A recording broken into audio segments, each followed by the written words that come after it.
Hey guys, welcome back to Grateful for Life YouTube channel. Today I feel led to share a little bit about my abortion survival.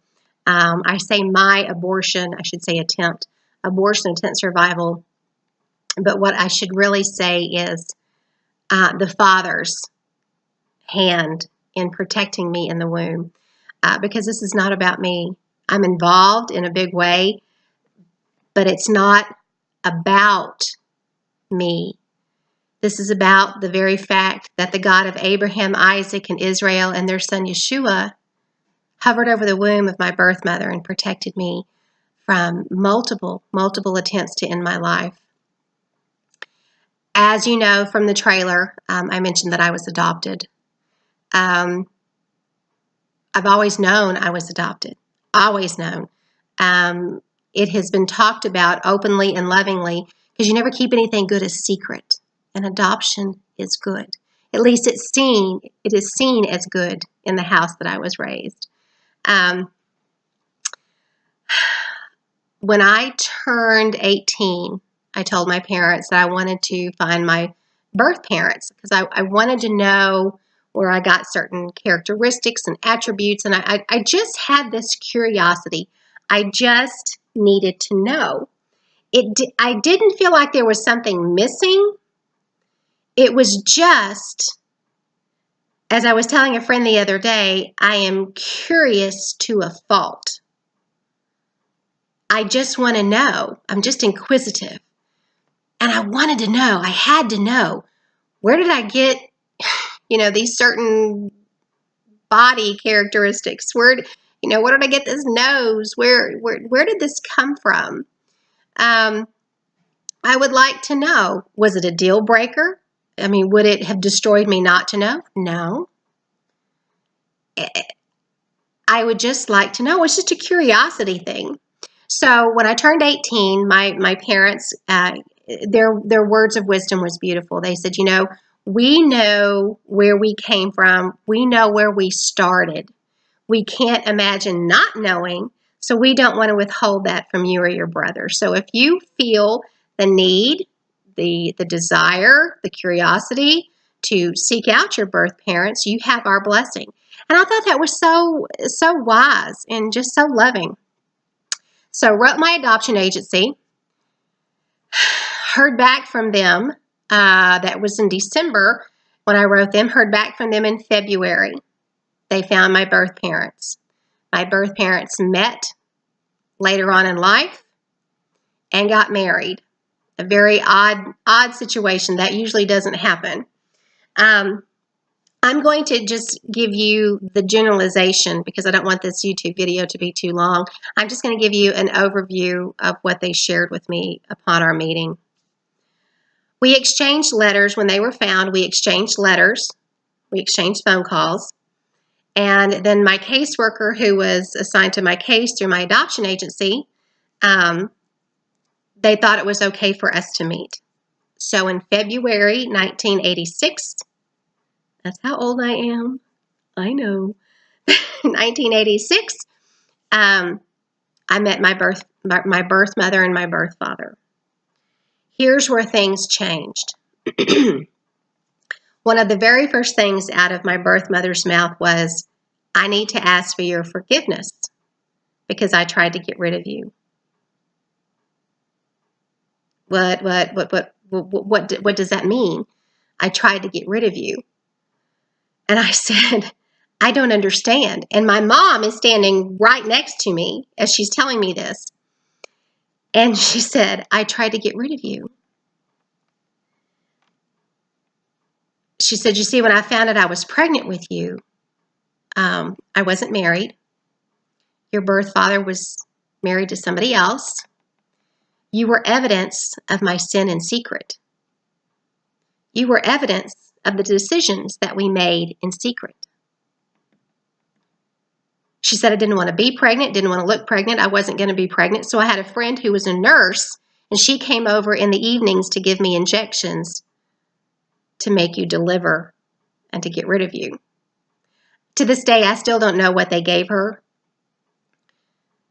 But I'm just telling you what she has told me.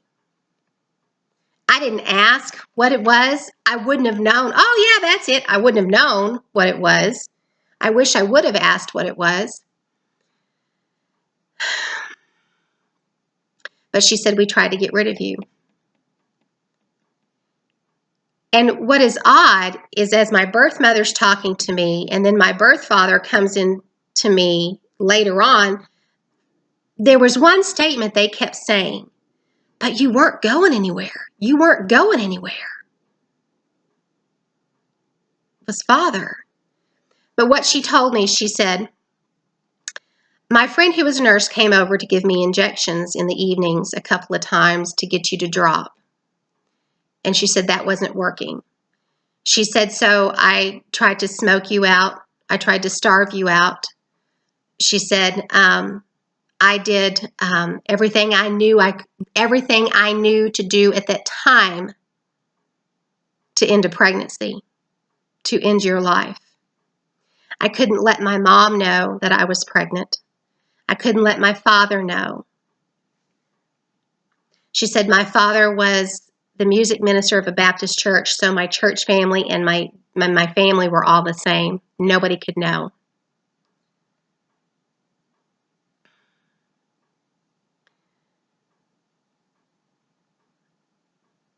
She said, we did everything shy of a coat hanger to end your life. But you weren't going anywhere, no matter what we knew to do. So I'm sitting there shocked and stunned at this confession, not expecting to hear something like that the very first time that you see flesh and blood. I mean, you're 18 years old. You're seeing flesh and blood for the first time. And I mean, in my stars, so here I am, 18 years old, about to graduate high school, still looking at colleges, getting ready, for, I had already taken the SAT, but I was getting ready for prom. I was in love with Tom Cruise, and that's where my mind was at. And then boom, you hear this. What do you do with that? So then here comes my birth father, thinking the conversation is going to go a little lighter. No. Excuse me. My birth father comes up to me and he said, well, I need to ask for your forgiveness too. And then he did this with his hands. He said, I would use her stomach as a punching bag. And I tried to beat you up from the outside in to get you to drop. Those were his words. He said, I would push, jostle, toss, and press on her stomach to make you go away. But you weren't going anywhere. No matter what we did, you weren't going anywhere. He said, we did everything shy of a coat hanger that we knew to do, but we didn't want her to get hurt. And he said, you see, I was married with a family. The very fact that you existed was proof of our decisions in secret. And we need to ask for your forgiveness.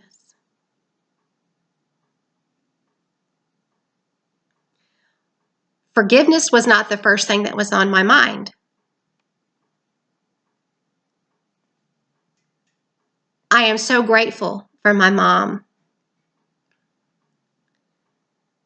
After hearing these confessions of my birth parents, not having a clue that was going to be, excuse me, our first conversation, I'm shocked. So I said, okay. But what was interesting is I'm looking at my mom across the room. She's sitting in front of me.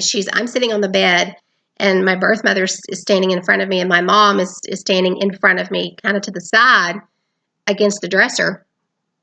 And she's just kind of nodding her head like this is all making sense.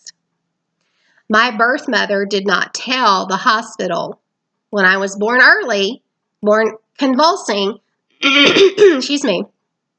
She did not tell them, she did not confess to them what was wrong, what she had done. So my birth mom and dad, we go out to dinner. My mom and I go out to dinner with them. My dad was not with us, unfortunately. He was away on business. Excuse me. So he was unable to join us for supper. So we go have the most awkward supper ever, and my mom and I go home. And here's where things changed once again. I'm asking my mom, what does this mean? I don't understand. Why would they do that to another human? Why would they do this? Why would they do that? And she proceeded to tell me, you know, there are times in our lives when we are just so selfish and self-encompassed with running from the Lord that we will result in heinous, unbelievable acts like this. And I started to get mad. And here's where my beautiful mom came in. Here goes that finger. She was stopping my anger. Because my anger was different than my hurt. And my mom put her finger up and she goes, stop right there. I love you too much to let you go down this path. Yes, I understand you're hurt. And we're going to take that up with the Father. Yes, I understand that you're angry, but you're letting it turn to pride. She said, this is what I share all the time at pregnancy care centers at their banquets. Mama heard what they did to you, and it hurt Mama as well. But you know what else Mama heard? Two people seeking mercy. Seeking mercy. How often do you seek mercy? Every day from the throne. Don't you hate it when they're right? Ugh. So what does an 18-year-old say to their mom when they pull this card, when there's just like wisdom oozing out of the walls? Here's my response. Whose side are you on? You know what she did? See that? His side. She wasn't on my side. She wasn't on their side. She was on his side. Be very careful about your response, she said, because there's two people seeking mercy. They didn't have to tell you. They ran the risk of rejection from you to be obedient to share. What are you going to do with that? And when Mom said that, the Holy Spirit just flooded me with compassion for them. So I was able to still acknowledge the hurt and the pain, but to keep it to where it's not idolatrous over the compassion of where these people were and the being quite impressed with their obedience to the point of risking rejection from me. That was wisdom. So I was able to go to my birth parents and say, you know what? I've never been in your shoes before. I am so sorry that you were at that point one time in your life. I forgive you, and I am so sorry. But I also thank you for your obedience to the Father in sharing with me what happened in secret. Risking rejection from me by confessing.